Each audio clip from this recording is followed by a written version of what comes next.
The way to view a travel expense is as a burden. Yeah.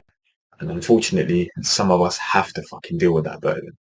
Now look, these will help make things easier for you, so listen up, and cheaper as well. Ask your employer for a travel expense. If you can't just ask him outright or her outright, I know these fucking woke people these days, they've got guys and girls being bosses, whatever.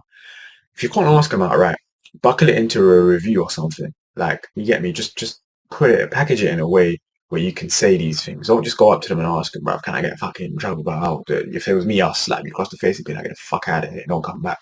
There's your travel done, mate. Permanent holiday. Yeah. Anyway, look, go into your review or whatever it is and say, look, instead of getting that increase, can I get a travel expense instead? Because I'm commuting every day from this zone or whatever. Most of the time, your employer will probably say yes. And if they don't say yes because it costs a lot of money or whatever, I suggest you take the hit on your salary and get it as a travel expense anyway. Let me tell you why. On your salary, depending on how much you make, you're gonna pay tax on it regardless, yeah. Unless you're getting paid 8 grand a year on some fucking illegal shit, and in that case you're fucked anyway because your annual's 3K. It doesn't apply to you then. Okay, whatever. You're just a slave, right, at that point. Anyway, anyone that's on a fucking livable wage or minimum wage at least, this is gonna apply to you. So look, if you can ask your employer to get a travel expense and he accepts, that's great. If not, ask to take a hit on your salary and then use that money to pay for your travel. And this will make more sense because instead of you'll have to pay that full amount of 293 anyways, yeah? You won't get to save your tax because you're a payee, so your tax comes out before, or at least the employees that I'm speaking to.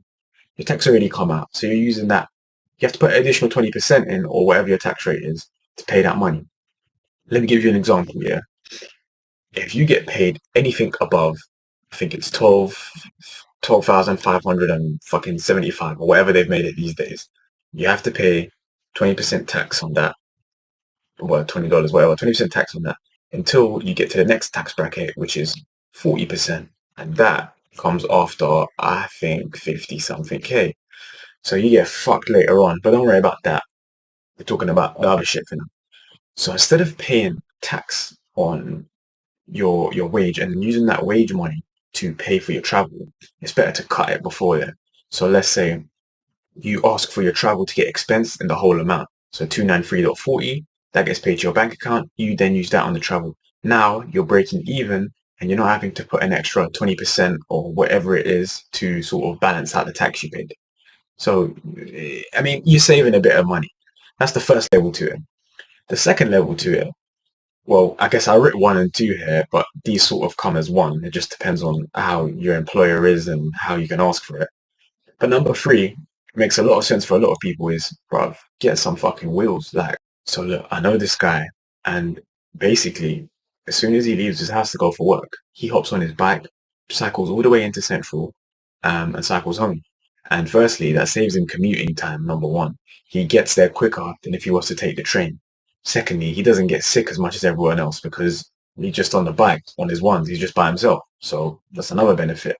Thirdly, well, he's taking home £293 additional on top. Let me also add, that's completely tax-free, yeah? He's basically given himself an increase because his work, the way they function, they pay you your wage and then they give you a travel expense as well. And they view it all as like a package. In a way, it works for both parties because the employer can pay you less money and you take home more money. So it's a win-win. Now, obviously, it depends on the amount and how much difference there is between the two. But typically speaking, if you were to get a £300 raise and you were to get £300 travel expense, you would get much more money with the travel expense than if you got the raise because you'd have to pay tax on the raise and the national insurance and all this bullshit. So there you go. Now there's going to be those of you that are going to say, well, look, this is illegal or this is fucking tax fraud or whatever the fuck it is. Listen, just shut the fuck up and keep paying your 3 grand a year, yeah, or whatever the fuck it is. Because I'm more speaking to you brain dead motherfuckers, yeah, that want to go by every fucking rule or whatever it is. Get out of my face, bro. I'm talking to the people that are grinding, you know what I mean, and they got shit to pay for, whatever it is. This is how you got to save some more money. Now you lot can bitch in the comments all you want. Keep paying the fucking TFL fees, yeah. But this is how the TFL is getting paid regardless. You're probably screwing over HMRC a little bit, but that's about it. And just for the record, I don't do